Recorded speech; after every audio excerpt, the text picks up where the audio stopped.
ఏర్పాటు చేస్తే ఆ ఐలమ్మ భవన్ అని చెప్పేసి ఆడ ఈడ అని ఆడికి ఏడికి దింపుతారు, ఈడికి ఆడి దింపుతారు.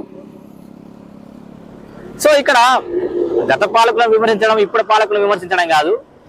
ప్రజలు రాజకీయ నాయకులు కూడా ఎట్లా తయారయ్యారంటే మహనీయులని ఇట్లా పోరాట స్ఫూర్తి రగిలించినటువంటి అనేక మంది మహనీయులందరినీ కూడా కులాలకు ఆపాదించేసినమ్మా. సర్దార్ సర్వాయి పాపన్న జయంతి అయితే గమ్లోళ్ళే తిరగాలి, మిగతాళ్ళు తిరగద్దు అన్నట్టుగా. పాపం వాళ్ళు ఎమ్మడ మనం పోతే కదా జెండా పట్టుకొని, మనందరికి సంబంధించిన వ్యక్తి, బహుజన వీరుడు కదా.